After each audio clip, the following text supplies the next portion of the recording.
discuss chapter number 2 of partial differential equation. तो chapter number 2 हमारे पास क्या है? First order linear partial differential equation. ऐसे डिफरेंशियल इक्वेशन जिसका ऑर्डर 1 हो, मीन जिसका डेरिवेटिव हमारे पास ऑर्डर 1 क्या होता है? dy by dx. This is order 1 means एक बार ये डेरिवेटिव हमारे पास प्रेजेंट हो. उसकी डिग्री हमारे पास कुछ भी हो सकती है यहाँ पे प्रेजेंट. तो इसके अंदर हमारे पास फर्स्ट थ्योरेटिकल पार्ट आता है. थ्योरेटिकल पार्ट में हमारे पास फर्स्ट टर्म आती है. अब हम क्या करेंगे? इन डिफरेंशियल इक्वेशन का सॉल्यूशन फाइंड आउट करेंगे. So different types of solution हमारे पास एग्जिस्ट करते हैं. सॉल्यूशन फर्स्ट आता है कंप्लीट सॉल्यूशन या फिर कंप्लीट इंटीग्रल. इसकी डेफिनेशन पढ़ते हैं. If from partial differential equation f of x y z p q. अब ये जो है हमारे पास एक पार्शियल डिफरेंशियल इक्वेशन है. f of x y z p q. Partial differential equation कैसे है? इसमें हमारे पास डिपेंडेंट वेरिएबल्स भी हैं, डिपेंडेंट भी है, इंडिपेंडेंट भी है. Derivative of dependent with respect to independent भी है. सो यहाँ पे डेरिवेटिव्स भी प्रेजेंट है, पार्शियल डेरिवेटिव्स. तो ये पार्शियल डिफरेंशियल इक्वेशन है.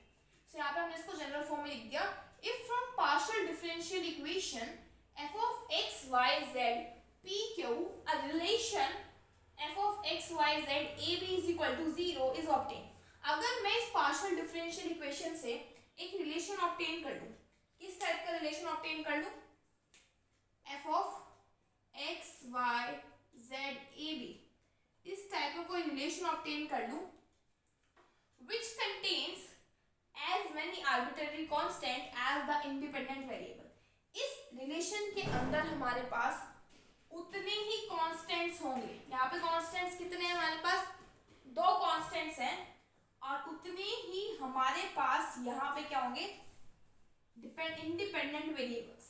उतने ही हमारे पास इंडिपेंडेंट वेरिएबल होंगे जितने हमारे पास क्या है? कांस्टेंट्स हैं.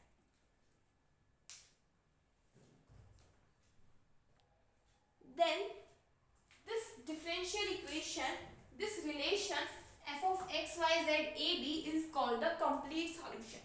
तब हम इस रिलेशन को बोलेंगे कंप्लीट सॉल्यूशन. दोबारा समझिए क्या कहना है. अगर हमारे पास कोई पार्शियल डिफरेंशियल इक्वेशन है f of x y z p q, उससे हम कोई रिलेशन ऑब्टेन करते हैं f of x y z a b जिसके अंदर उतने ही आर्बिट्ररी कांस्टेंट्स हैं जितने हमारे पास इंडिपेंडेंट वेरिएबल्स हैं, then this relation is called the complete solution.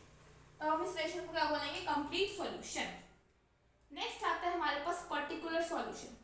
Particular solution क्या कहता है? पर्टिकुलर सॉल्यूशन हमारे पास ये कहता है if we assign particular values to these constants. अगर हमारे पास जो ये कांस्टेंट्स हैं या फिर हमारे पास p क्या हुआ है उसको हम वेरिएबल असाइन करते हैं, इसको हम पर्टिकुलर वैल्यूज असाइन कर दें, then it is called the particular solution. देखिए हमारे पास ये आर्बिट्ररी कांस्टेंट्स है इस रिलेशन के अंदर f of x y z a b.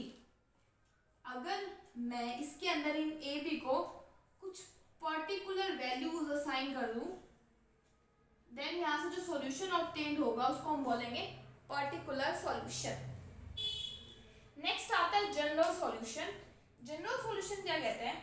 let f of x y z a b is equal to 0 be the complete solution. अभी हमने discuss किया था ये क्या होता है हमारे पास? Complete solution of a partial differential equation. ये कंप्लीट सॉल्यूशन किसका था?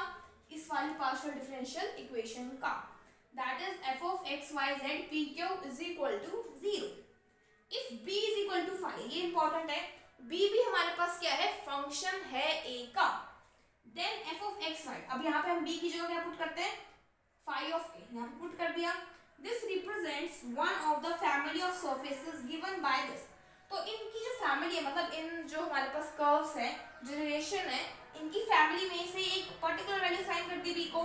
सो इनकी फैमिली में बिलोंग कर रही है ये वाली value. Then the relation between x y z obtained by eliminating arbitrary constant a between this and. now जो हमें रिलेशन मिलेगा after eliminating the arbitrary constant a between these two equations f of x y z a phi a and curl f curl a is equal to 0 is called general solution. ये कह रहे हैं, दोबारा समझिए, function है, इसमें मैं अगर b को स्पेशली असाइन कर दूं वैल्यू phi of a, सो हमारे पास इक्वेशन में चेंज क्या आएगा, इक्वेशन आ जाएगी f of x Y Z a phi a is equal to 0। अब इस इक्वेशन और curl f by curl a is equal to 0, इन दोनों में से मैंने जब ए को एलिमिनेट किया, जो भी मेरे पास रिलेशन आया उसको हम बोलेंगे जनरल सॉल्यूशन या फिर जनरल इंटीग्रल। एक टाइप ऑफ सॉल्यूशन और होता है हमारे पास, that is singular solution. Next we have singular integral.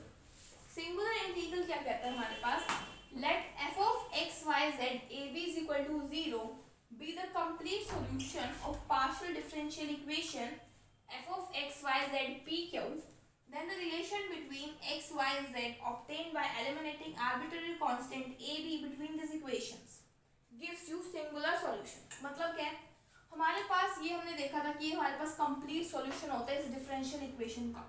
अब हमें क्या ऑब्टेन करना है, रिलेशन ऑब्टेन करना है between x Y z and by eliminating a and b between these three equations, that is f of x y z a b is equal to 0, curl f by curl a is equal to 0, curl f by curl b is equal to 0, and it is also known as envelope of complete integral। so ये था हमारे पास singular solution. Next हमारे पास आता है solution bye direct integration. हम partial differential equation का solution find out करेंगे simply by integrating. तो फर्स्ट इक्वेशन है आपके पास एग्जांपल नंबर 1 में curly square you upon curly x curly T की वैल्यू ये। तो फर्स्ट टाइम हम क्या करते हैं, यहाँ पे इंटीग्रेट करते हैं विद रिस्पेक्ट टू एक्स। जब भी एक्स के रिस्पेक्ट में करेंगे तो other variable will be treated as constant, so here t is constant. तो हम इसको इंटीग्रेट करेंगे with respect to x, so ये लेफ्ट हो जाएगा curly u by curly x. यहाँ पे करते हैं एक्स के रिस्पेक्ट में इंटीग्रेट, सो ये आ जाएगा e raise to power minus t cos x dx का इंटीग्रेशन प्लस कांस्टेंट किसका आएगा, t का आएगा, बिकॉज यहाँ पे हम कांस्टेंट हमारे पास t है तो यहाँ पे t के रिस्पेक्ट में कांस्टेंट आएगा। अगर x के रिस्पेक्ट में करें तो t कांस्टेंट, अगर हम t के रिस्पेक्ट में करें तो हमारे पास कांस्टेंट आएगा x का। So that is equal to x के रिस्पेक्ट में integration e raise to power minus t constant cos x का आ जाएगा sin x plus 5t।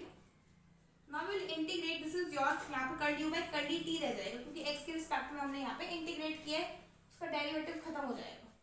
So now यहाँ पे हम क्या करते हैं, इंटीग्रेट करते हैं with respect to t। t के रिस्पेक्ट में करें तो यहाँ पे x क्या हो जाएगा मेरे पास कांस्टेंट। सो यहाँ पे curly u by curly t का बन जाएगा u is equal to integration e raise to power minus t sin x dt plus 5t dt। हमारे पास कांस्टेंट आएगा x का, सो मैंने मान लिया वो है मेरे पास sin x, कुछ भी मान सकते हो आप। अब इसका इंटीग्रेशन करना है t के रिस्पेक्ट में, देखिए e raise to power minus t का आ जाएगा minus e raise to power minus t sin x 5t dt को हमने मान लिया कैपिटल ऑफ ft, क्योंकि इंटीग्रेट करने का सपोज मेरे पास फंक्शन है t का sin t, अगर हम इसका इंटीग्रेशन करेंगे तो आ जाएगा माइनस cos t। इंटीग्रेशन करने के बाद भी फंक्शन किसका आ रहा है, t का ही आ रहा है, therefore हमने मान लिया f of t plus psi x, this is the value of u and this is your answer। so इस टाइप से आपको सॉल्यूशन फाइंड आउट करना है by direct integration। next we have example number 2, we have to solve this equation same by method of integration। so देखिए हमारे पास इसको हम, अगर आप लोग को ध्यान हो कि ऑर्डिनरी डिफरेंशियल इक्वेशन में चैप्टर नंबर 4 में हम इस टाइप के इक्वेशन को सॉल्व करते थे। कैसे सॉल्व करते थे, हम यहाँ पे इसको लिख देते हैं d square minus 1 into z is equal to 0। इसकी सिंबॉलिक रिप्रेजेंटेशन है, सिंबॉलिक रिप्रेजेंटेशन कैसे लिखते हैं, d square upon d y square, इसको हम लिखते हैं डी स्क्वायर इंटू यहाँ पे जेड है तो यहाँ पे जेड लिखा जाएगा। इस टाइप से हम लिखते थे वहाँ पे, से मैंने डायरेक्ट लिखा है। यहाँ से हम अगर ऑक्सिलरी इक्वेशन लिखें तो जेड के साथ वाली ऑक्सिलरी इक्वेशन होती है means d square minus 1 is equal to 0। So यहाँ से डी की वैल्यू आ जाएगी प्लस माइनस 1। से वहाँ पे सॉल्यूशन होता था हमारे पास कॉम्प्लीमेंट्री फैक्टर, से यहाँ पे आ जाएगा z c1 e raise to power, function किसका है हमारे पास y का है, so y plus c2 e raise to power minus. इस टाइप से हम सॉल्यूशन लिखते थे। लेकिन यहाँ पे हमारे पास क्या है, c की जगह कांस्टेंट्स की जगह कांस्टेंट हमारे पास किस चीज़ का है, अगर मैं यहाँ देखिए डेरिवेटिव हम कर रहे हैं y के रिस्पेक्ट में, सो कांस्टेंट है हमारे पास x, यहाँ पे हम लिख लेते हैं phi x and psi x। ठीक है, ये हमारे पास क्या है कांस्टेंट है। अब हमें क्या करनी है, फाइव एक्स और साई एक्स की वैल्यू डिटरमाइन करनी है with the help of this given condition. So given क्या है, y 0 है, y 0 तो z की पावर है e की पावर x। तो यहाँ पे लिख देते हैं व्हेन y 0, जो y 0 तो z की वैल्यू है e की पावर x is equal to 5x e की पावर 0 is 1 plus psi x। Now when your y is 0, curly z by curly y की वैल्यू है। सो हम यहाँ से क्या करते हैं, curly z by curly y find out करते हैं। यह आ जाएगा 5x as it is, e की पावर y का डेरिवेटिव e की पावर y minus psi x e की पावर माइनस y। सो यहाँ पे हम वैल्यू पुट करते हैं y is equal to 0। So curly z by curly x की वैल्यू है e की पावर minus x is equal to 5x e की पावर 0 is 1 minus psi x। So ये दो इक्वेशन है, इक्वेशन नंबर 1 एंड 2 इसको सॉल्व करते हैं। एक बार हम इन दोनों को ऐड कर देते हैं, ऐड करने के बाद हमारे पास साई एक्स कैंसिल। सो ये वैल्यू आ जाएगी e की पावर x प्लस e की पावर minus x is equal to 5x। 5x को 2 डिवाइड में लिख देते हैं। एक बार दोनों को सब्ट्रैक्ट कर देते हैं तो यहाँ से आ जाएगा e की पावर x माइनस e की पावर minus x by 2 is equal to 5x। दोनों की वैल्यूज आपको उठा के यहाँ पे पुट करनी है। तो देखिए हमारे पास सॉल्यूशन क्या आएगा, 5x की वैल्यू है e की पावर x प्लस e की पावर minus x by 2 into e की पावर y प्लस इसकी वैल्यू है e की पावर x माइनस e की पावर माइनस x बाय 2 e की पावर माइनस y। इसको हम लिख सकते हैं कोस हाइपरबोलिक x e की पावर y, अदरवाइज आप यहाँ पर छोड़ सकते हो। इसको हम लिख सकते हैं साइन हाइपरबोलिक x e की पावर minus y। So this is your final value of z। Next हमारे पास मोस्ट इंपोर्टेंट टॉपिक शुरू होता है इस चैप्टर का, that is standard form of linear partial differential equation of first order. तो standard form क्या होती है लीनियर पार्शियल डिफरेंशियल इक्वेशन की? A linear partial differential equation of first order is of the form क्या है हमारे पास, pp plus qq is equal to r, where your p, q, r are the function of x, y, z and it is called Lagrange's linear equation। so हमारे पास आगे जितना भी काम है हम इस इक्वेशन के साथ डील करेंगे। तो वर्किंग रूल समझते कैसे सॉल्व करना है। फर्स्ट क्या है, हमें इक्वेशन को इस फॉर्म में लिखना है और हमें कंपेयर करनी है values of p, q, r। जो भी गिवन इक्वेशन है उसको इससे कंपेयर करके p, q, r find out कीजिए। नेक्स्ट स्टेप क्या रहेगा, solve the auxiliary equation in step number 2। Step number 2 देखते हैं, write down Lagrange subsidiary equation. उसके बाद आपको यहाँ से लैग्रेंज सब्सिडियरी इक्वेशन लिखनी है। वो लैग्रेंज सब्सिडियरी इक्वेशन होती क्या है, dx by p dy by q dz by r। उसके बाद आप उसको सॉल्व करना है डिफरेंट मेथड से, टाइप 1 अलग है, टाइप 2 अलग है। सो आप हम इसको मेथड सीखेंगे सॉल्व करने के। उसके बाद हम क्या करेंगे, स्टेप नंबर 3 में u x y z को a लेट करेंगे, v की वैल्यू लेट करेंगे हम b। उसके बाद हमारा सॉल्यूशन क्या होगा, f of u is equal to 0 या फिर f of u is equal to v। ये हमारा सॉल्यूशन फाइनल लिखा जाएगा। तो स्टार्ट करते हैं टाइप नंबर 1 से। सो फर्स्ट देखते हैं example number 1। So example number 1 में आपको गिवन है y z p plus z x q is equal to x y। So step number 1 क्या है, we will compare with p Lagrange's linear equation q is equal to r and we will find the value of p, q and r। so यहाँ से p की value आ जाएगी y z, q की value आ जाएगी z x and r की value आ जाएगी x y। उसके बाद हम यहाँ पे लिखेंगे Lagrange's subsidiary equation। Lagrange's subsidiary equation। so Lagrange's subsidiary equation क्या कहती है, dx by p is equal to dy by q is equal to dz by r। so हमें इसको इस फॉर्म में लिखना है। so ये आपके पास आ जाएगा dx by yz is equal to dy by zx is equal to dz by xy। इस फॉर्म में लिखने के बाद आपको इस इक्वेशन को सॉल्व करना है। थर्ड स्टेप यही था, फर्स्ट ये था, सेकंड ये था, थर्ड स्टेप में सॉल्व करके u और v की वैल्यू असाइन करनी है। तो सॉल्व ये है हमारे पास टाइप 1। टाइप 1 में किस टाइप से सॉल्व करते हैं, फर्स्ट 2 मेंबर्स ले लो, लास्ट 2 मेंबर्स ले लो। सो यहाँ पे आपको डिफरेंट इनको सॉल्व करना है। सो फर्स्ट 2 मेंबर्स ले लेते हैं, इसको इक्वेशन नाम दे दो 1। Taking first 2 members of first equation। so यहाँ से आ जाएगा मेरे पास dx by yz is equal to dy by zx। देखिए इसको सॉल्व करते हैं, z से z कैंसिल। अब हम क्या करते हैं, इसको ऐसे लिख लेते हैं x dx is equal to y dy। उसके बाद हम इसको इंटीग्रेट कर देते हैं। इंटीग्रेट कैसे करेंगे, इंटीग्रेशन करते हैं, कोसाइन आ जाएगा x square by 2 is equal to y square by 2 plus हम कांस्टेंट लेट कर लेते हैं c। तो यहाँ से हमारे पास आ जाएगा x square minus y square upon 2 is equal to c। ये 2 ले जाते हैं 2c, यहाँ पे हम लेट कर लेते हैं 2c की वैल्यू a। 2c की वैल्यू a लेट करने के बाद x square minus y square की वैल्यू आ जाएगी a। तो a वैल्यू हमें डिटरमाइन करनी है फर्स्ट टू पार्शियल फ्रैक्शंस को लेके। अब हम क्या करते हैं, ये दोनों लेते हैं या फिर आप फर्स्ट एंड लास्ट आपकी चॉइस से कुछ भी ले सकते हैं। सीधी बात है, इंटीग्रेशन आसान होना चाहिए। dy by zx is equal to dz by xy। x x कैंसिल, y मल्टीप्लाई कर देते हैं dz is equal to z dz। Again हम क्या करते हैं, यहाँ पे इंटीग्रेट करते हैं, ये आ जाएगा y square by 2 is equal to z square by 2 plus some constant k। ये आ जाएगा y square minus z square is equal to 2k। 2k को लेट कर लिया b, so y square minus z square की value आ जाएगी b। a की वैल्यू आ चुकी है, b की वैल्यू आ चुकी है। अब हमको क्या करना है, सॉल्यूशन लिखना है। सो थर्ड स्टेप के अंदर हम क्या करते हैं, next u of x y z की वैल्यू होती है a which is x square minus y square.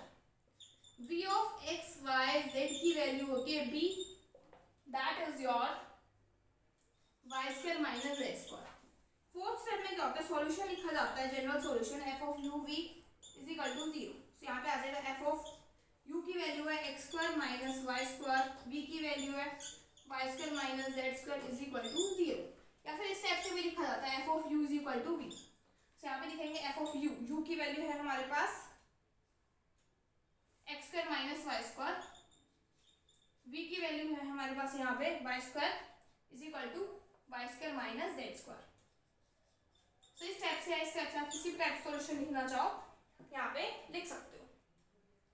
Now let us discuss example number 2। Example number 2 में क्या बोला है, p tangent x q tangent y is equal to tangent z।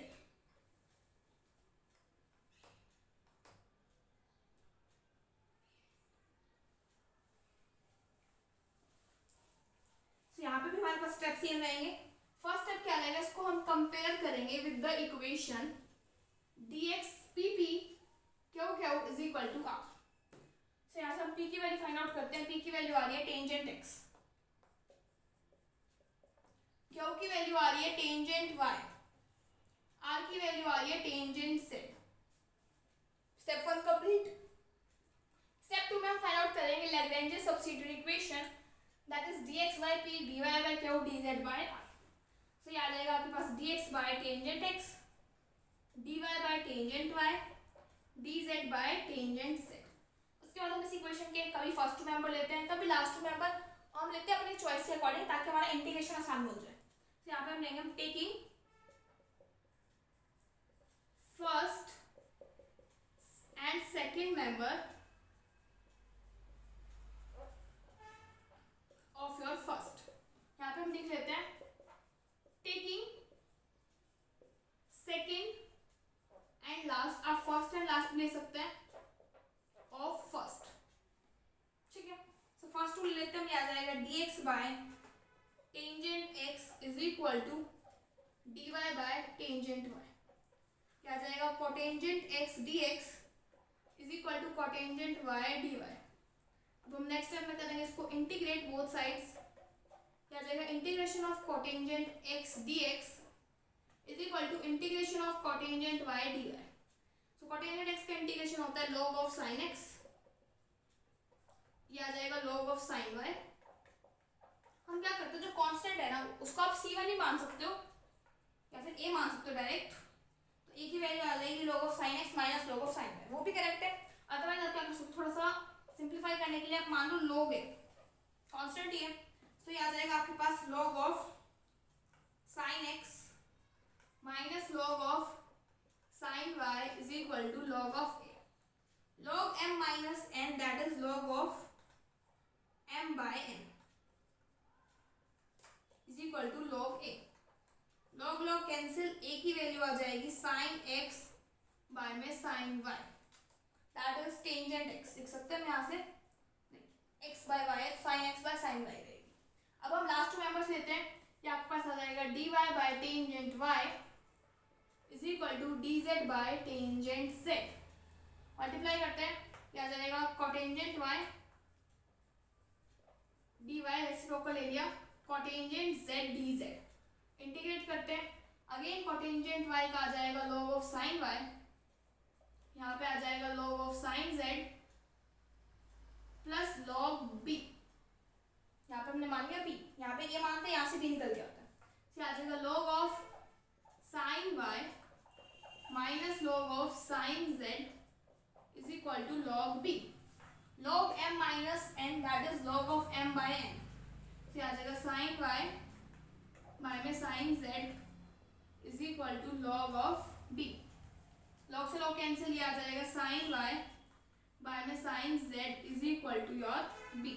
a की value आ चुकी है, b की वैल्यू आ चुकी है।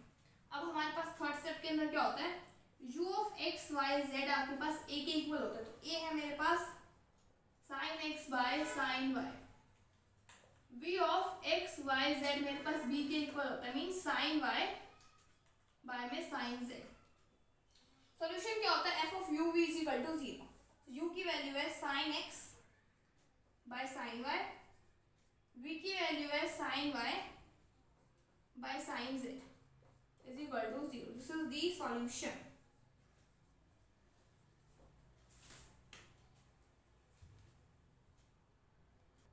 Now we have example number third, ये आपका टाइप 2 का एग्जांपल है, लेकिन ये टाइप 1 के अंदर दे रखे हैं, नीचे नोट में भी लिखा हुआ है कि ये हमारे पास एग्जांपल टाइप 2 का है। सो आपको दे रखा है p plus 3q z plus cotangent y minus 3x। So type number 2 में क्या है हमारे पास कि दो हम पार्शियल फ्रैक्शन से सॉल्यूशन फाइंड आउट करेंगे a की वैल्यू, एंड उसका यूज हम जब b की वैल्यू फाइंड आउट करेंगे उसके अंदर भी हम उसका यूज करेंगे। देखिए किस टाइप से, फर्स्ट स्टेप रहेगा compare with the equation p plus q is equal to r। So यहाँ से कैपिटल P की वैल्यू मेरे पास आ रही है 1, कैपिटल Q की आ रही है 3 एंड कैपिटल R की आ रही है z plus cot of y minus 3x। Then we have Lagrange subsidiary equation that is dx by p is equal to dy by q is equal to dz by r। तो लिख लेते हैं Lagrange subsidiary equation, dx by 1 dy by 3 dz by z plus cot of y minus 3x। से आप हम क्या करते हैं, फर्स्ट टू मेंबर्स लेते हैं पहले, टेकिंग इसको इक्वेशन नाम देते हैं, taking first two members of first equation, से आ जाएगा dx by 1 is equal to dy by 3, multiply कर देते हैं, क्या आ जाएगा 3dx is equal to dy, इसको हम इस टाइप से लिख सकते हैं dy is equal to 3dx। यहाँ से हम इंटीग्रेट करते हैं बोथ साइड, ये आ जाएगा y is equal to 3x plus some constant जो हमारे पास होता है a। तो यहाँ से y माइनस 3x की वैल्यू आ जाएगी a, तभी मैंने यहाँ पे इसको इंटरचेंज किया, अगर ये 3x माइनस y आता कि मुझे यहाँ पे y माइनस 3x दिख रहा है, ये a की वैल्यू आ चुकी है। अब हम क्या करते हैं, यहाँ से हम ले लेते हैं फर्स्ट एंड लास्ट भी ले सकते हैं, सेकेंड और लास्ट भी ले सकते हैं। सो यहाँ पे फर्स्ट एंड लास्ट ले रहे हैं, टेकिंग फर्स्ट एंड लास्ट। अब सेकेंड एंड लास्ट से भी करें आंसर अलग आएगा, कांस्टेंट का दिक्कत आएगी, दिक्कत तो नहीं, कांस्टेंट एक्स्ट्रा आएगा, सो वो भी आपका आंसर करेक्ट है। Members of your first equation, so ये आ जाएगा dx by 1 is equal to dz by z plus cotangent y minus 3x। So यहाँ से इसकी वैल्यू पुट करते हैं कॉटेंजेंट a, अगर आप पुट नहीं करते ना, तो यहाँ पे हमारे पास x और यहाँ पे z है, तो यहाँ पे एक y टर्म आती है, यहाँ पे cotangent of y minus 3x। So integration कैसे करते हैं, सिर्फ x के रिस्पेक्ट में कर सकते हैं, y के रिस्पेक्ट में कर सकते हैं, तो यहाँ पे एक एक्स्ट्रा वेरिएबल आ रहा था y। सो हम इंटीग्रेट कर देते हैं, यहाँ पे ये आ जाएगा बोथ साइड इंटीग्रेट, ये आ जाएगा x is equal to, integrate करेंगे तो log of z plus cotangent a plus b, से आ जाएगा x minus log of z plus cotangent a की वैल्यू हम पुट कर देते हैं y minus 3x is equal to b। a की वैल्यू आ चुकी है, b की वैल्यू आ चुकी है, फिर हम लेट करते हैं u is equal to ux y z is equal to your a की वैल्यू क्या है y माइनस 3x। एंड हम लेट करते हैं v of x Y Z is equal to your b की वैल्यू है x minus log of z plus cot of y minus 3x। u क्या आ चुके, v क्या आ चुके हैं। Solution is f of u v is equal to 0। तो आ जाएगा f ऑफ u की वैल्यू है y माइनस 3x, v की वैल्यू है x minus log of z plus cot of y minus 3x is equal to your 0. This is the final answer. So now we will discuss type number 2 in the next video. Till then you can do the questions related to type 1. Till then, thank you.